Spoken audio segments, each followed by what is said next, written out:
Hey, Nate here. Something really cool that we're offering. It's a whole community called Vets Advantage that has a whole bunch of past blog posts with information on the VA disability benefits process from beginning to end. Everything you need to file your claim properly and maximize your benefits is in the Vets Advantage. So, what are you waiting for? Click the link below to go ahead and join the Vets Advantage and become a part of a very thriving community teaching you about the VA disability benefits process. And as always, thank you for watching. Zeb Moultrie. Good afternoon. If BVA remands a decision, does it go back to the end of the line for the AMA lane? Good question. So it kind of depends on where you are in this process. So if you've appealed an AMA decision to the board and they remand it, and that's where you are right now, it's not really a back of the line thing at that point because it's back at the, I would say, local office. It's not really the local office that works it. It's the Decision Review Operations Center, which is a regional office, just may not be the one that where you live. There's a number of them. There's one in DC, one in St. Pete, one in Seattle. They work all appeals. It will usually go to one of those offices. They work it in date order. Unfortunately, they use the date of the board decision remanding it. So when it's all a shell game, all right, how they do this. But let's just say you waited for your remand to get worked up for 6 months or a year or whatever it may take, and they deny the case again, and you have to appeal back to the Board of Veterans Appeals. Unfortunately, in that circumstance, you do get a brand new docket number from the Board of Veterans Appeals, and you are at the back of the line. I cannot stand it. I am rather emotional about it. Let's just say excited about it. Because when the AMA was passed, the board did not have to change that rule.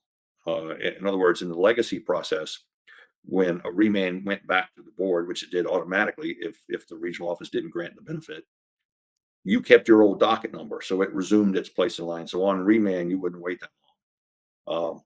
The AMA got passed. It did not address that part of the appeal process, but the Board of Veterans Appeals went forth anyway and changed that rule. It was underhanded. They didn't need to do it. It was the exact opposite of the intent of the AMA that passed in the first place.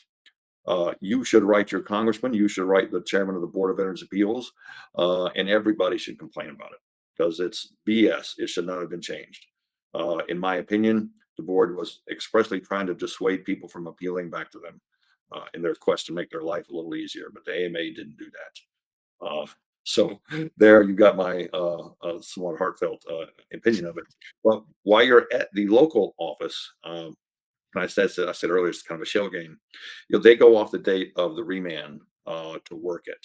So and the reason I say it's a shell game, if it took your case 6 years to get to that point, and and the board did its first remand 6 months ago, and that remand has a data claim on it, it's the data claim of the remand. So when it's everything in segments, okay, instead of one long appeal anymore, every little thing is in segments, so they can look at the board remands, and yeah, they can get an accurate assessment of how long it's taken them based on their dates of claims and all that. But what it's not telling them is you might be having some very old cases been on appeal for 5, 10, 15 years, and you're treating it like one that's been on appeal for 3 years simply because you're using a data claim that's equal to the board decision date. Um, and they're still going to work those in that date order.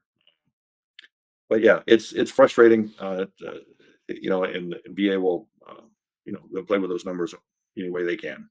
Uh, Mhm. anyway, that's I should probably get off that soapbox. Shelly, you have anything to add to that? Let's see. What is it? Back. Um, so yeah, like Kerry said, then it doesn't go back to the end of the line, so to speak, but it does go by the remand date. And also be aware of what the remand's requesting.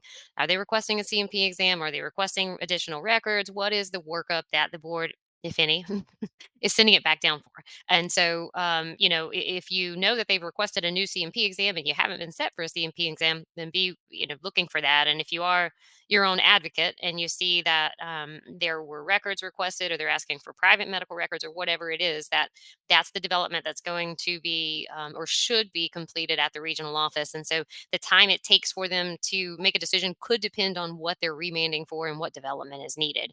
Of course, if there's anything that you have that you can submit or get to the regional office to kind of cut down the time that they require for any development, that may help you get a decision more quickly.